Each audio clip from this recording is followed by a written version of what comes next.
जय श्री कृष्णा। राधे राधे।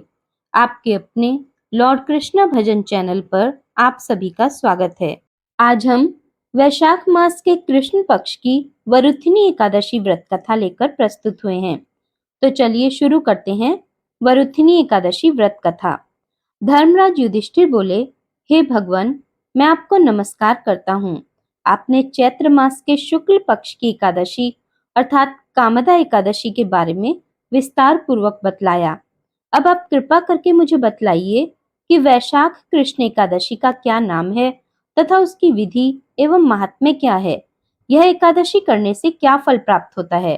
भगवान श्री कृष्ण ने कहा, हे राजेश्वर, वैशाख मास के कृष्ण पक्ष की एकादशी को वरुथिनी एकादशी के नाम से जाना जाता है। यह सौभाग्य देने वाली, सब पापों को नष्ट करने वाली तथा अंत में मोक्ष देने वाली है।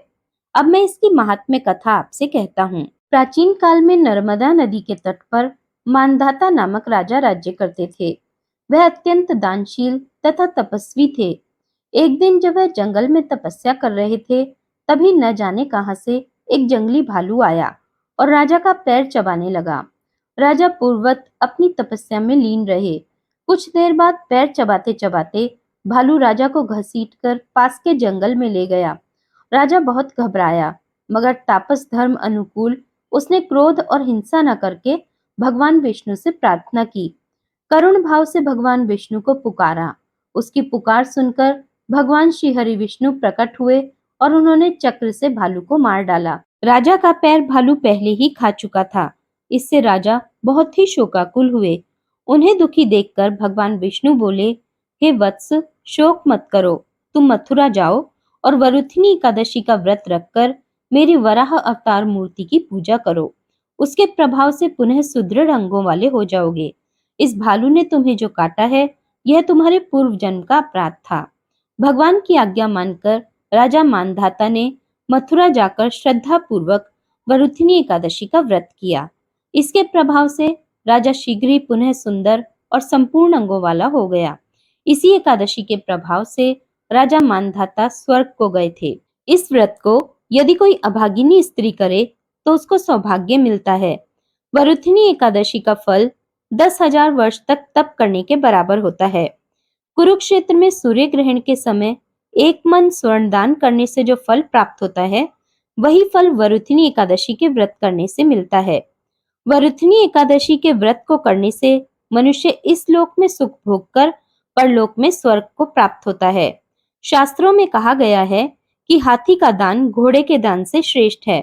हाथी के दान से भूमि दान, भूमि के दान से तिलों का दान, तिलों के दान से स्वर्ण का दान तथा स्वर्ण के दान से अन्न का दान श्रेष्ठ है।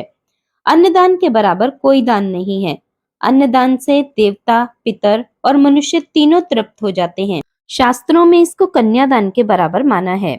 वरुथिनी एकादशी के व्रत से अन्नदान तथा कन्यादान दोनों के बराबर फल मिलता है। जो मनुष्य लोभ के वश होकर कन्या का धन लेते हैं, वे प्रलय काल तक नरक में वास करते हैं या उनको अगले जन्म में बिलाव का जन्म लेना पड़ता है। जो मनुष्य प्रेम एवं धन सहित कन्या का दान करते हैं, उनके पुण्य को चित्रगुप्त भी लिखने में असमर्थ हैं। जो मनुष्य इस वरुथिनी एकादशी का व्रत करते हैं, उनको कन्यादान का फल मिलता है। वरुथिनी एकादशी का व्रत करने वालों को दशमी के दिन निम्नलिखित वस्तुओं को त्याग देना चाहिए।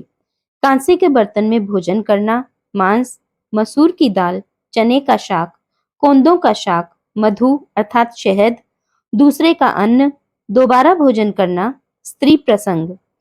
व्रत वाले दिन जुआ नहीं खेलना चाहिए तथा शयन भी नहीं करना चाहिए। उस दिन पान खाना, दातुन करना, दूसरे की निंदा करना तथा चुगली करना एवं पापी मनुष्यों के साथ बातचीत सब त्याग देना चाहिए। उस दिन क्रोध, मिथ्या भाषण का त्याग करना चाहिए। इस व्रत में नमक, तेल अथवा अन्न वर्जित है। हे राजन, जो मनुष्य विधिवत इस एकादशी को करते हैं, उनको स्वर्ग लोक की प्राप्ति होती है। अतः मनुष्य को पापों से डरना चाहिए। इस व्रत के महात्म्य को पढ़ने से 1,000 गौदान का फल मिलता है। इसका फल गंगा स्नान के फल से भी अधिक है। इस प्रकार वरुथिनी एकादशी व्रत कथा समाप्त हुई। जय श्री कृष्ण। राधे राधे। जय श्रीमन नारायण।